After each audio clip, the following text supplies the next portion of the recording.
Okay students, now look at MCQs number 61। इसमें आपसे क्या कहा जा रहा है? Benzene shows saturated nature due to. Benzene की कैसी नेचर होती है? सैचुरेटेड। किस वजह से होती है? देखा आपने दो चीज़ें पढ़ी हैं। हमारे पास दो तरह के होते हैं, एक अनसैचुरेटेड, एक saturated. Saturated are those which contains double bonds. जिनके पास डबल बॉन्ड्स होते हैं वो हमारे पास सैचुरेटेड कहलाते हैं। ठीक है, ये रूम टेम्परेचर पे हमारे पास सॉलिड भी हो जाते हैं। ठीक है, अब ये है क्यों? क्या ये अपने, अब देखो ऑप्शन देखना शुरू करें। सबसे पहले सी ऑप्शन देखें, क्या ये अपने हेक्सागोनल स्ट्रक्चर की वजह से, देखो उसका हेक्सागोनल स्ट्रक्चर या उसकी कार्बन की चेन की अरेंजमेंट, इसका सैचुरेटेड होने या ना होने से कोई फ़र्क नहीं है। क्योंकि सैचुरेटेड का मतलब क्या होता है? सैचुरेटेड का मतलब होता है एक तो डबल बॉन्ड, दूसरे डबल बॉन्ड में क्या मौजूद होता है? Pi bond. ठीक है, अच्छा भाई, तो क्या delocalised of sigma electrons. Sigma electrons क्या होते हैं बेटा? सिंगल बॉन्ड के इलेक्ट्रॉन्स। तो सिंगल बॉन्ड के इलेक्ट्रॉन्स तो कभी भी डीलोकलाइज्ड होते ही नहीं, मतलब अपनी जगह चेंज करते ही नहीं, तो बी तो होगा ही नहीं। A, delocalization of pi electrons. Pi electrons की मूवमेंट से थ्रू आउट द स्ट्रक्चर आपके पास बेंजीन की नेचर कैसी होती है? सैचुरेटेड। मूवमेंट से मुराद ये कि ये आपके पास बेंजीन के रिंग है, ठीक है, हेक्सागोनल स्ट्रक्चर है, इसी के अंदर अब ये आपके पास आ गए 3 पाई इलेक्ट्रॉन्स। अब क्या होगा? ये वाला बॉन्ड यहाँ आ जाएगा, ये बॉन्ड यहाँ आ जाएगा और ये बॉन्ड यहाँ चला जाएगा। तो ये स्ट्रक्चर कैसा हो जाएगा? ये स्ट्रक्चर आपके पास ऐसा हो जाएगा।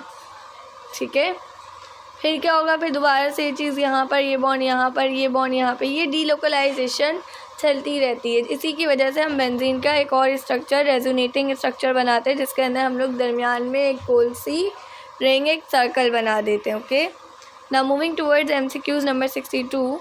Hydrogen is very good agent. Hydrogen हमारे पास क्या है? देखो, हाइड्रोजन हमारे पास होता है रिड्यूसिंग एजेंट, क्योंकि हमने हाइड्रोजन से रिलेटेड हमेशा क्या बात पढ़ी है? रिडक्शन की बात पढ़ी है। बॉन्ड फॉर्मेशन या रिएक्टिंग या ऑक्सीडाइजिंग, ये तीनों ऑप्शन ही नहीं होंगे। ऑक्सीडाइजिंग ऑक्सीजन रिलेटेड है। रिडक्शन में आपके पास क्या होता है? Gain of hydrogen. ठीक है, तो हाइड्रोजन आपके पास क्या है? रिड्यूसिंग एजेंट है। ठीक है, मुस्लिम साइंटिस्ट, MCQs नंबर 63 देखें। Muslim scientist tried to prepare gold through other metals like copper, platinum etcetera by. Muslim scientist ने सोचा था उनके हम लोग जो गोल्ड है उसको दूसरे मेटल से बना सके, जैसे कॉपर है उससे बना रहे हैं, प्लाटीनियम से, लेकिन किस प्रोसेस से? Bye melting? नहीं, मेल्टिंग के ज़रिए तो वो नहीं बना सकते। आप कॉपर को मेल्ट कर दो वो तांबा ही रहेगा, आप चांदनी को मेल्ट कर दो चांदनी रहेगा। ये नहीं होगा कि मेल्ट करने से वो कुछ और हो जाएगा। रोस्टिंग करने से कुछ भी नहीं होता, वो सिर्फ ताबिश अच्छी करता है, रोस्टिंग नहीं। रिफाइनिंग भी नहीं हो सकता। रिफाइनिंग तो हमने पेट्रोलियम के उसमें देखा था। तो स्मेल्टिंग हमारे पास ऐसा प्रोसेस होता है जिसके अंदर इन्होंने ट्राई किया था, कोशिश किया था गोल्ड को दूसरे मेटल से बना सकें। ठीक है, another name of picric acid. Picric acid का दूसरा नाम क्या होता है? 2,4,6 ट्राई नाइट्रोफिनोल। ठीक है, ये बात बस याद रख लेना है, नाम इसका याद रख लेना। सही है। Haemoglobin is an example of. Haemoglobin हमारे पास किसकी एग्जाम्पल है? भाई जाहिर सी बात है, वो हनी तो है नहीं कि कार्बोहाइड्रेट की एग्जाम्पल हो, ना वो आयरन है कि मिनरल की एग्जाम्पल हो, ना वो फैट है कि भाई वो जो है वो फैट की एग्जाम्पल हो। मिनरल में क्या आता है? आयरन आता है ना, आपको बताएगा इसकी एग्जाम्पल क्या होती है। आयरन हो गया, कोई भी चीज़ हो गई। तो हीमोग्लोबिन के पास तो खुद आयरन मौजूद होता है। हम ये कह सकते हैं कि haemoglobin contain a mineral iron, लेकिन इसके पास कार्बोहाइड्रेट भी नहीं होता और फैट भी नहीं होता। तो इसका ये किसकी एग्जाम्पल है? प्रोटीन की है। हमने प्रोटीन के 4 स्ट्रक्चर्स पढ़े थे, प्राइमरी, सेकेंडरी, क्वाटरनरी, टर्शियरी। तो उनमें से एक में हीमोग्लोबिन जो है वो लाई करता है। ठीक है, equilibrium is achieved when. Equilibrium कब आपके पास आता है? भाई जाहिर सी बात है, जब रेट ऑफ फॉरवर्ड और बैकवर्ड रिएक्शन को इक्वल कर दो। सिंपल, ये तो डेफिनेशन है, ये तो हमने लेक्चर के स्टार्ट में देखा था कि अगर हमारे पास एक रिएक्शन है वो फॉरवर्ड डायरेक्शन में जा रहा है, यानी A से B बन रहा है, ठीक है, उसको, और एक रिएक्शन है वो बैकवर्ड डायरेक्शन में जा रहा है, यानी कि B से A बन रहा है, तो ये आपके पास क्या कहलाता है? ये आपके पास क्या कहते हैं? रिवर्सिबल रिएक्शन कहलाता है। और जब ये रेट ऑफ फॉरवर्ड और बैकवर्ड रिएक्शन इक्वल हो जाए तब हमारे पास इक्विलिब्रियम क्रिएट हो जाता है। इरिवर्सिबल रिएक्शंस में कभी भी इक्विलिब्रियम की बात नहीं आती है। इरिवर्सिबल कभी भी इक्विलिब्रियम उसमें क्रिएट होता ही नहीं है। Oxidation number of alkali metals we know +1। Alkali metal कौन से ग्रुप का है? ग्रुप 1 है। अब ये बात याद रखना, 1A का ऑक्सीडेशन नंबर +1, 2A का +2, 3A का +3, 4A का ±4, भाई ये 4 है, ठीक है।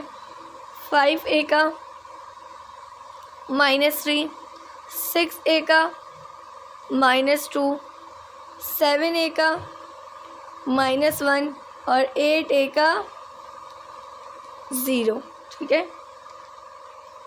Ketone and aldehydes are, ketone और एल्डिहाइड्स क्या होते हैं?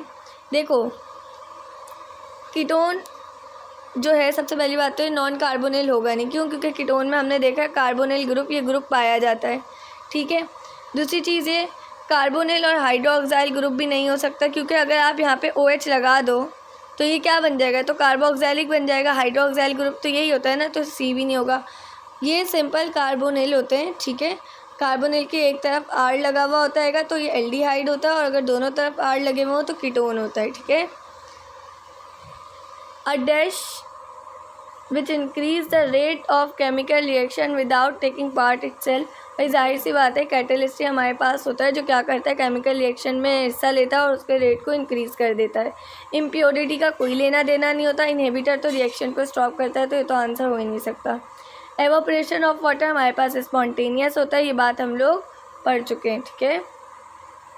अच्छा भाई, the order of reaction is in a chemical reaction. Order of reaction आपके पास क्या होता है? Rate of chemical reaction and the rate of species taking part in it. बिल्कुल ऐसे ही होता है कि जो जो उसके अंदर पार्टिसिपेट कर रहे होते हैं उसी से आपके पास ऑर्डर ऑफ रिएक्शन बन के आता है। It can be obtain by adding all the exponents. बिल्कुल ऐसा ही होता है, जैसे अगर एक इक्वेशन है मेरे पास 2A और इससे बनना है B, तो मैं इसको इक्वेशन में ऐसे लिखूँगी A, उसके ऊपर 2 और B के साथ कोई भी नहीं है तो 1 होगा, तो यहाँ 1 आ जाएगा। ये 2 और 1 इसका एक्सपोनेंट है, इन दोनों को ऐड कर लो तो इनका ऑर्डर ऑफ रिएक्शन 3 आ गया।